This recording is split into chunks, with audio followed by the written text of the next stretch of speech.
The man is the key. इस वक्त गलत या सही मकबूल आदमी है, द मोस्ट पॉपुलर पॉलिटिशियन। अब सिचुएशन ये हुई है कि जो एक क्वाड के अहम मेंबर हैं, 78 साल में पहली मर्तबा भारत क्लीन बोल्ड हुआ है और इस सबके अंदर भारत बाज़ाब्ता तौर पर अब आलमी तन्हाई का सामना तो कर रहा है, लेकिन रूस की जानिब से अब तक का बड़ा सिफारती धमाका हुआ है। अगर इसे भारत के ऊपर एक बॉम्बशेल कहा जाए तो यह कहना गलत नहीं होगा। रूस और पाकिस्तान के दरमियान स्ट्रेटेजिक शराकतदारी। रूस और पाकिस्तान की स्ट्रेटेजिक शराकतदारी भारत के लिए बड़ी सफारती नाकामी बन गई। पाकिस्तान की मजबूत माशी साख से मुतासर होकर रूस ने बड़ी सरमायाकारी का मुआहदा कर लिया। पाक रूस मुआहदे से खत्ते में भारत का असर और रसूख शदीद खतरे में पड़ गया। तो पाकिस्तान की कितनी बड़ी कामयाबी है और आपको लगता है कि भारत अब मुज़ाकरात की तरफ आएगा?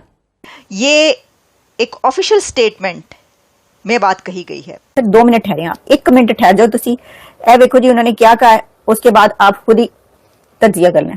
दोस्तों, इंपॉर्टेंट डेवलपमेंट ये है कि रशियन फॉरेन मिनिस्टर लैवरोव ने ये कहा है कि जनाब रूस सरकार ने इन मीडिया रिपोर्ट्स को सिरे से खारिज कर दिया है। पाकिस्तानी मीडिया के इन दावों को मनगढ़ंत बताया है। Breaking news coming in that no mega deal has been confirmed between Russia and Pakistan.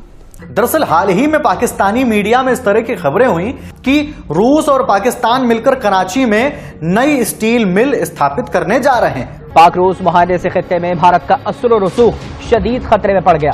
दहाइयों से भारत के स्ट्रेटेजिक इत्तेहादी रूस का पाकिस्तान में सरमायाकारी का मुआहदा भारत की सिफारती नाकामी का मुंह बोलता सबूत है।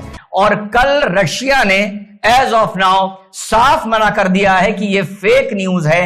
हमारा पाकिस्तान के साथ स्टील प्लांट को लेकर कोई भी एमओयू साइन नहीं हुआ है।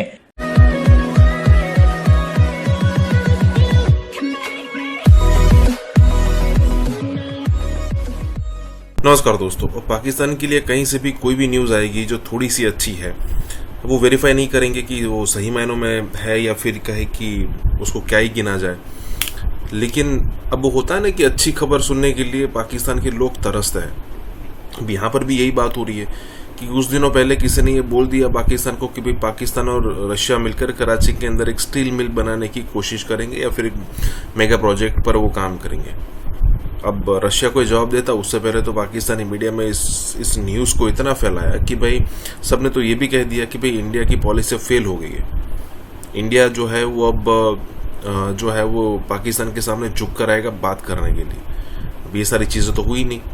रशिया ने कुछ समय बाद रशिया के फॉरेन मिनिस्टर ने कुछ समय के बाद ये आकर बोल दिया कि नहीं भाई ये न्यूज़ फेक है, हमने ऐसी कोई डील अभी नहीं की है और ना ही कोई स्टील मिल पर काम करने वाले हैं। और ये न्यूज़ अब की नहीं है, ये न्यूज़ बहुत सालों पहले की है कि जब रशिया ने कुछ इंटरेस्ट लिया था कुछ समय पहले, लेकिन वो डील फिर ठंडे बस्ते में चली गई थी। यहाँ पर यही बात हो रही है। इसी के साथ ही वीडियो शुरू करते हैं। हाँ दोस्तों, सुपर थैंक्स के जरिए हमें मदद करना ना भूलें। रूस और पाकिस्तान के दरमियान स्ट्रेटेजिक शराकतदारी। पाकिस्तान की मजबूत मुआशी साख से मुतासर रूस का पाकिस्तान में बड़ी सरमायाकारी का मुआहदा। यार बलोच साहब, कहिएगा किस तरह से भारत को नाकामी का सामना करना पड़ रहा है और पाकिस्तान को हर महाज पर फतह नसीब हो रही है। पाक भारत जंग में जिस तरह चीन पाकिस्तान के साथ खड़ा रहा, इस तरह भारत के साथ रूस खड़ा नजर नहीं आया। पाकिस्तान की सिफारती हिकमत अमली से भी रूस और पाकिस्तान के दरमियान स्ट्रेटेजिक शराकतदारी में भारत को सिफारती सतह पर एक और नाकामी का सामना करना पड़ गया है। और पाकिस्तान की मजबूत मुआशी साख से मुतासिर रूस ने पाकिस्तान में बड़ी सरमायाकारी का मुआहिदा किया है।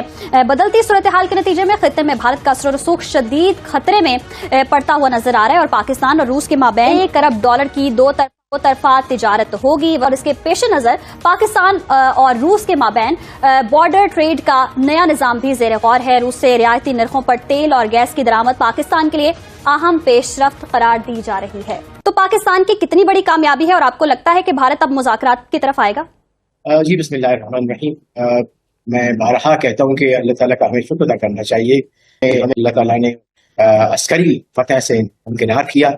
साथ ही मैं समझता हूँ इक्वली जो बड़ी फतह हमारी थी वो डिप्लोमेटिक फतह रही है।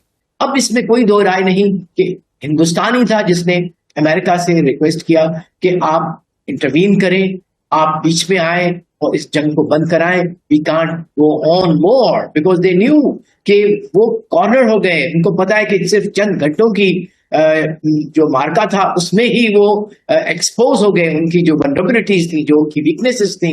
उसके बाद अभी अल्लाह ने एक लिहाज से पाकिस्तान की वो जो कुछ बुरे दिन एटलीस्ट जो मीडिया में लोकली भी और बाहर भी, अंदर के भी कुछ दुश्मन थे और बाहर के भी दुश्मन, उन सबको जो है वो चुप करा दिया है। क्योंकि अब अल्लाह की तरफ से जब बेहतरी का आता है तो यही कुछ होता है। तो मैं समझता हूं कि ये जो विंडो आपको अपॉर्चुनिटी की मिली है, इसमें अपने आप को और मजीद हम बेहतर करें। लेकिन सुनते हैं पवन खेड़ा साहब बहुत परेशान हैं, बहुत नाराज हैं।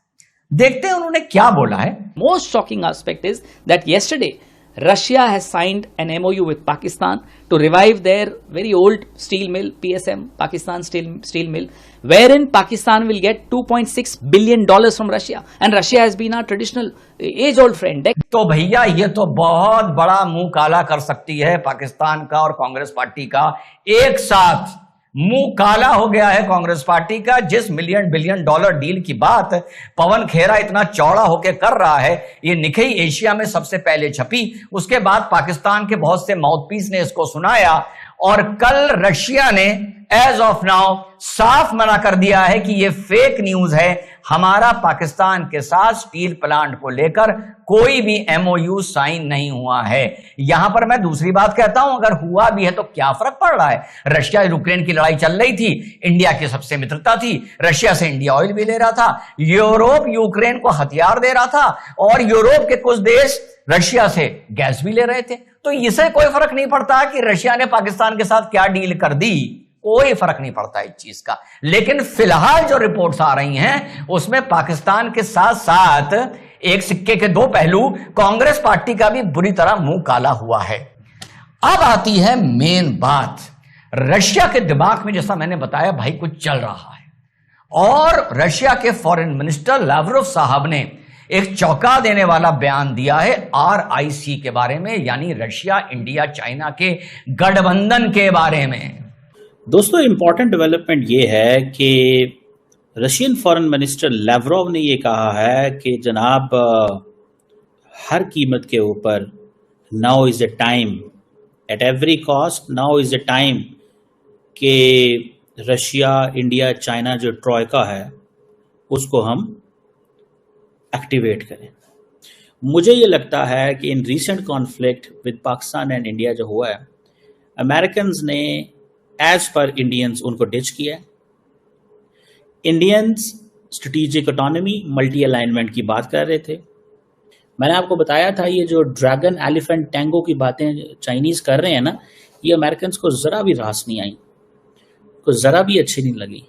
और इस रिसेंट कॉन्फ्लिक्ट के अंदर American deep state was taking decisions, and President Trump, J.D. Vance or Rubio, they were executing and they were acting in that way. J.D. Vance को डेली सुबह उठ के जब CIA ब्रीफिंग देती है कि इस वक्त साउथ एशिया में तुमने क्या बोलना है, या ट्रम्प को कहा जाता है कि तुमने क्या बोलना है, तो आप क्या समझते हैं वो एवं ही इसको वो कर रहे हैं। They do understand it very carefully. वो इसको बहुत अच्छे अंदाज से समझते हैं। So मुझे लगता है कि रशियन समझते हैं कि इस स्पेस का फायदा उठाया जाए। रशिया ने कैलकुलेट किया है कि इंडिया के अंदर ये एक फीलिंग है, और फीलिंग ये है कि हमें डॉज किया गया है। So अगर ये फीलिंग मौजूद है तो इट्स गुड। हम क्यों ना इंडियंस को कहें और चाइनीज को कहें कि आए आपको हम टेबल पे बिठाते हैं।